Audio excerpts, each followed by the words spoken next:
नमस्कार, मैं अंशिका आप लोगों का स्वागत करती हूँ इस वीडियो में।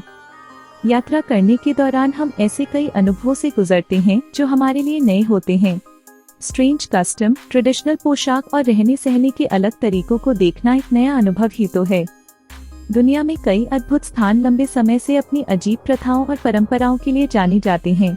आप और हम जैसे लोग जो इन जगहों को ट्रैवल कर रहे हैं, वे इन रीति रिवाजों को वर्जित या अमानवीय मान सकते हैं, लेकिन इन परंपराओं से जुड़े लोग इन मान्यताओं के पीछे के अर्थ को सही मानते हैं और उनकी सराहना करते हैं। देश विदेश के ऐसे ही कई अजीब और गर्वी परंपराओं से हम आपको आज रूबरू करवाएंगे। हाका, न्यूजीलैंड। न्यूजीलैंड में माओरी समुदाय एक अलग और अद्भुत तरीके का रिचुअल मनाता आ रहा है। माओरी कल्चर में एक अजीब तरह का डांस किया जाता है जिसे हाका कहते हैं। जब विरोधियों में किसी तरह का भय या डर पैदा करना होता है तो ये लोग जोर से पैरों को पटकते हैं, डरावने चेहरे बनाते हैं, जोर जोर से आवाज निकालते हैं और हाउलिंग करते हैं। हाका लंबे समय से पुरुषों और महिलाओं दोनों द्वारा किया जाता रहा है। न्यूजीलैंड की खेल टीमों के अपने अंतर्राष्ट्रीय मैचों से पहले हाका प्रदर्शन करने की प्रथा ने हाका को दुनिया भर में अधिक व्यापक रूप से जाना जाता है। यह परंपरा 1888-89 के न्यूजीलैंड मूल फुटबॉल टीम के दौरे के साथ शुरू हुई थी। कैमल रेसलिंग, तुर्की।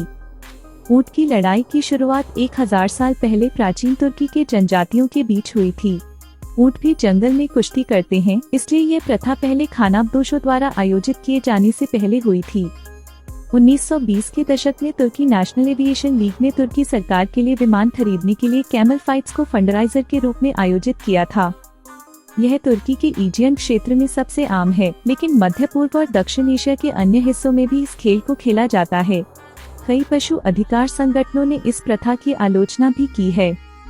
Tooth filing, Indonesia.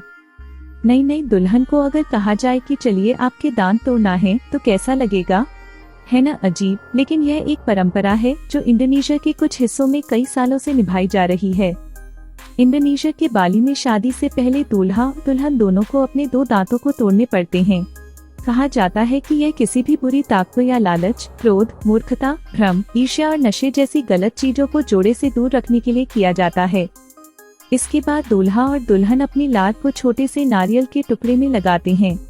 समारोह के 3 दिन बाद जिस नारियल के फल में लार होती है उसे समुद्र या नदी में फेंक दिया जाता है। Monkey buffet, Thailand.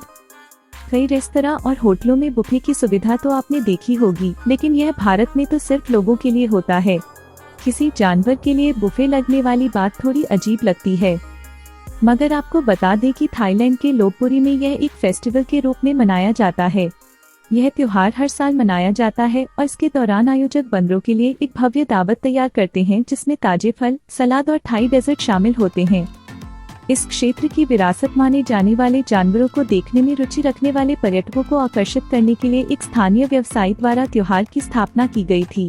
ऐसे ही कई देश हैं जहां अतरंगी परंपराओं और प्रथाओं को न सिर्फ मानते हैं बल्कि उन्हें मनाया भी जाता है। स्थानीय लोगों के दिल में इन परंपराओं के लिए अपनी आस्था भी है। कुछ रीति रिवाजों को सुनकर अजीब लगता है तो कुछ को सुनकर आप भी हैरान हो सकते हैं। हमें उम्मीद है आपको यह वीडियो पसंद आया होगा। अगर आप भी ऐसी अन्य अतरंगी परंपराओं, रीति रिवाजों और प्रथाओं के बारे में जानते हैं तो हमारे साथ जरूर शेयर करें। ऐसे ही रोचक वीडियो देखने के लिए जुड़े रहें रियल वर्ल्ड के साथ। धन्यवाद।